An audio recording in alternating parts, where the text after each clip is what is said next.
আসসালামু আলাইকুম everyone, welcome back to my channel Nasma kitchen. আমার চ্যানেলে আসার জন্য সবাইকে অনেক অনেক ধন্যবাদ। আশা করি যে যেখান থেকে দেখতেছেন সবাই অনেক ভালো আছেন আর আমরাও ভালো আছি আলহামদুলিল্লাহ। আজকে আমি আপনাদের সাথে শেয়ার করব একবারে পারফেক্ট ঝরঝরে সাদা পোলাও রান্নার রেসিপি। ঝরঝরে পোলাও রান্না করার কিছু গোপনীয় টিপস আছে, আমি আপনাদের সাথে সেগুলো শেয়ার করব। আশা করি আপনাদের সবার ভালো লাগবে। আর আজকের এই পোলাও রান্নাটাও আমার শাশুড়ি মা করবে। এই ভিডিওটা আমার ঈদের দিনের করা ভিডিও, ব্যস্ততার কারণে দিতে পারিনি। অনেক ভিডিও করাই আছে, দিব একটু একটু করে, সবাই আমার পাশেই থাকবেন। আজকের এই রেসিপিটি ভালো লাগলে অবশ্যই চ্যানেলটি সাবস্ক্রাইব করে পাশে থাকা বেল আইকনটি বাজিয়ে দিবেন। লাইক, কমেন্ট এবং শেয়ার করতেও একদম ভুলবেন না।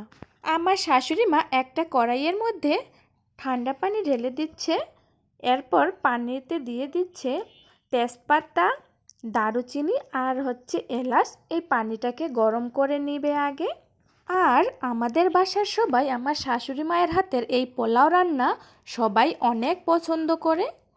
মাপ মতো পানি না দিয়েও একবারে ঝরঝরে পারফেক্ট পোলাও রান্না করতে পারে, আর খেতেও অনেক মজার হয়।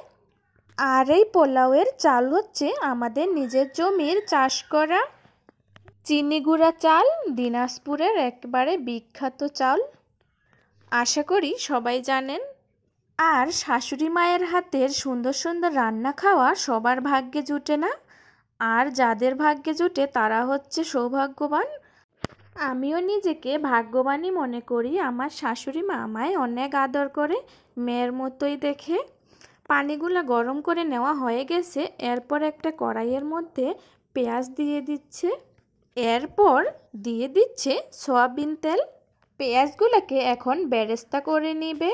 বন্ধুরা, আমার শাশুড়ি মা কীভাবে পোলাও রান্না করতেছে ভিডিওটি স্কিপ না করে শেষ অবধি দেখার অনুরোধ রইল। আশা করছি আজকের এই রেসিপিটি আপনাদের সবার ভালো লাগবে। আর ভালো লাগলে অবশ্যই চ্যানেলটি সাবস্ক্রাইব করে পাশে থাকা বেল আইকনটি বাজিয়ে দিবেন। এরপর আমি আমার শাশুড়ি মাকে কাজে একটু হেল্প করব। এই যে চিনি গুঁড়া পোলাওর চাল নিয়ে নিলাম, আর এখন এই চালগুলোকে আমি ভালোভাবে ধুয়ে পরিষ্কার করে দিব আমার শাশুড়ি মাকে। চালগুলোকে 3 থেকে 4 বার ভালোভাবে পানি দিয়ে ধুয়ে নিয়েছি, এরপর একটা জালিতে রেখে দিয়েছি, পানিগুলো যাতে সব পড়ে যায় নিচে। অপর পাশে আমার শাশুড়ি মায়ের পেঁয়াজ ভেজে নেওয়া হয়ে গেছে, পেঁয়াজগুলোকে এখন একটা বাটিতে তুলে নিচ্ছে। আমার যে একটা ইউটিউব চ্যানেল আছে আমার শাশুড়ি মা জানতো না, আমি ভয়ে বলতে চাইছিলাম না, সাহস করে একদিন বলেই ফেলেছি যে আমার একটা ইউটিউব চ্যানেল আছে। ভেবেছিলাম রাগ করবে কি না কি বলে ফেলে, কিন্তু একটুও রাগ করেনি। এই জন্যই আমি আমার শাশুড়ি মাকে এত ভালোবাসি আর এত নাম করে বেড়াই। এরপর আমার শাশুড়ি মা যদি কিছু রান্না করে তাহলেই বলে আসো ভিডিও করো। যাই হোক, অনেক কিছুই বলে ফেললাম, কিছু মনে করিয়েন না বন্ধুরা। পেঁয়াজ বেরেস্তাগুলা উঠে নেওয়ার পর এরপর আমার শাশুড়ি মা ওই কড়াইতে পোলাওয়ের চালগুলা দিয়ে দিল, আর এখন এই চালগুলা ভালোভাবে ভেজে নিবে কিছুক্ষণ। এই সময় চুলার আঁচটা একটু মিডিয়ামে রাখতে হবে। খুব ভালোভাবে চালটাকে ভালোভাবে ভেজে নিতে হবে।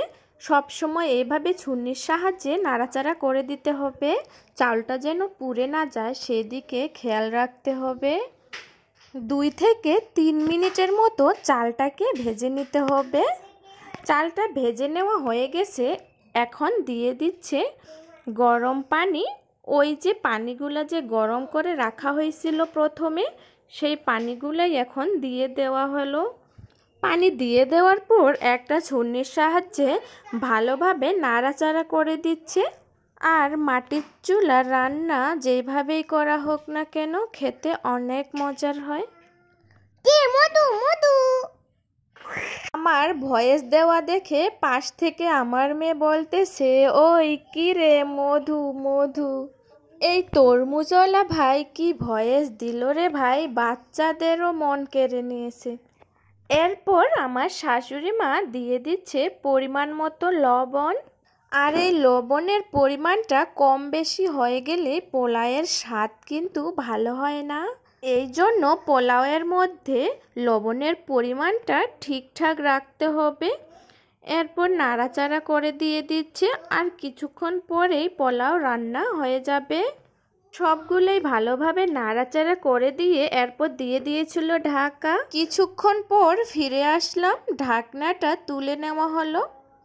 আর এই যে দেখুন, পোলাও একবারে পারফেক্ট ঝরঝরে হয়েছে। কোনো রকম ঝামেলা ছাড়াই কত সহজে চুলায় পোলাও রান্না করে আমার শাশুড়ি মা দেখিয়ে দিল। আপনারাও অবশ্যই বাসায় এইভাবে পোলাও রান্না করা ট্রাই করে দেখবেন। আশা করি সবার অনেক ভালো লাগবে।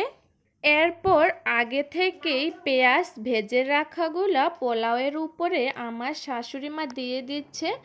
এইভাবে পেঁয়াজ বেরেস্তা দিলে পোলাওয়ের স্বাদ আরও বেড়ে যায়, আর দেখতেও খুব সুন্দর লাগে আর খেতেও ভালো লাগে। আজকে এখানেই শেষ করলাম। সবাই ভালো থাকবেন বন্ধুরা। আল্লাহ হাফেজ। আসসালামু আলাইকুম।